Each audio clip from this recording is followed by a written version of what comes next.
રેતપંખી, લેખિકા વર્ષા અડાલજા. અધ્યાય 1. ટ્રેન સમયસર જ હતી. સુનંદાએ કાંડા પર બાંધેલી નવી ઘડિયાળમાં જોયું. બરાબર 8:30 થયા હતા. ગાડીને એક હળવો ધક્કો લાગ્યો અને સ્ટેશનમાં અચાનક પ્રાણ ધબકવા લાગ્યો. અનેક અવાજો વધુ ને વધુ મોટા બની વિસ્તરવા લાગ્યા. સ્ટેશનના તેજ પ્રકાશમાં આંસુ ચમકી ઉઠ્યા. ઝડપથી થતી છેલ્લી ઘડીની વાતચીતોના અવાજો ડબ્બાની સળિયાવાળી બારીમાંથી અંદર જવા મથતા હતા. રસાતાળ સમયને અચાનક પાંખો ફૂટી હોય તેમ એક ગતિમાન થઈ ગયો.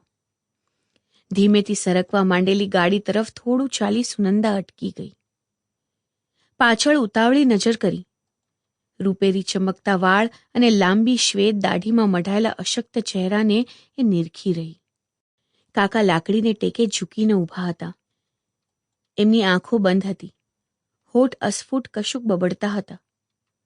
સુનંદાનું હૈયું ઉભરાઈ ગયું. એ પાછી દોડી આવી. કાકાજી બોલતામાં તો મોકળે મને રડી પડી. કાકાનો ધ્રુજતો કરચલીવાળો હાથ સુનંદાના નીચા નમેલા માથાને આછું સ્પર્શ્યો.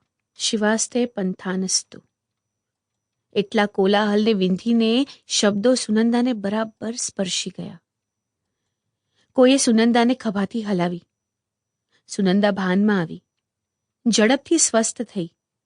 સાડીના છેડાથી આંસુ લૂછી સુનંદા ચાલુ ગાડીએ ચડવા ગઈ. એક હાથ લંબાયો. પુરુષનો ભરાવદાર અને શક્તિશાળી હાથ. જરા ખચકાઈ એણે એ હાથ સાહી લીધો અને એ કમ્પાર્ટમેન્ટમાં ચડી ગઈ. પ્લેટફોર્મ ઝડપથી સરી જતું હતું.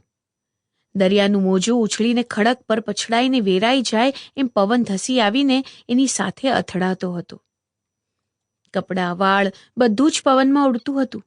પવનની છાલકથી ચહેરો ઠંડો થઈ ગયો હતો. આળસ ખંખેરી ગાડીએ સ્ફૂર્તિથી દોડવા માંડ્યું. અત્યાર સુધી પ્લેટફોર્મના તીવ્ર પ્રકાશથી ઓછપાઈને સંતાઈને બેઠેલું અંધારું હવે પૂરા આવેશથી વરસી પડ્યું હતું. હેન્ડલ પકડી અધકુલ્લા બારણામાં એ આમ ને આમ ક્યાં સુધી ઊભી રહી હોત. સુનંદા, પ્લીઝ અંદર આવો. રાતને વખતે આમ ઊભા રહેવું જોખમવાળું છે. સુનંદા ઝબકી ગઈ. બાજુમાં જ એ ઊભા હતા. કશું એ બોલ્યા વિના એમની પાછળ પાછળ સુનંદા ફર્સ્ટ ક્લાસના એમના અલગ કમ્પાર્ટમેન્ટમાં દાખલ થઈ. ઉપર અને એક નીચે એમ 2 જ બર્થનો એક નાનકડો કૂપે હતો. એ નીચેની બર્થ પર બારીની પાસેની જગ્યા પર બેસી ગઈ. સળિયાવાળી નાનકડી ચોરસ બારીની ફ્રેમમાં અંધારું મઢાયેલું હતું. કશુંક બોલવું જોઈએ. થોડી વાતો કરવી જોઈએ એવું એને લાગ્યું. આ આખી ઘટનાને સ્વાભાવિકતાથી જ સ્વીકારવી એણે વરતવું જોઈએ. પણ એને કશું સૂઝ્યું નહીં. ઉલટભેર ખુશીથી વાત કરવાના વિચાર માત્રથી એનું હૈયું લજામણીના છોડની જેમ બીડાઈ ગયું. ઉબળક જીવે સુનંદાએ બાજુમાં ચોર નજર કરી. પોતાનાથી થોડે દૂર એક પુસ્તક વાંચતા એ બેઠા હતા. જરા શામળું મોં, ચશ્માના કાચમાં ચમકતી ધારદાર આંખો, ખૂબ કિંમતી સુંદર કપડાં, સોનાની ઘડિયાળ, કાળા વાળમાં સફેદ છાંટ, શ્રીમંતાએ જીરવી ગયેલું આખું વ્યક્તિત્વ જ ઉઠાવદાર હતું. એ પોતાના પતિ હતા, જગમોહન દાસ સરૈયા, મુંબઈના પ્રતિષ્ઠિત શ્રીમંત વેપારી. ઘરે ગાડી હતી, નોકર, મહારાજ અને 2 બાળકો. એને આછી કંપારી આવી ગઈ. જગમોહનદાસ બીજવર હતા. કેટલી એમની ઉંમર હશે? અંદાજ બાંધવા સુનંદાએ ફરી નજર માંડી.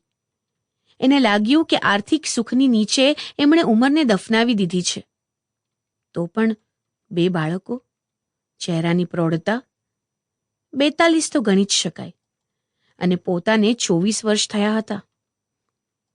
એણે કદાચ આ લગ્ન કર્યા જ ન હોત. પણ મારા જેવા વિચારો એમને આવતા હશે?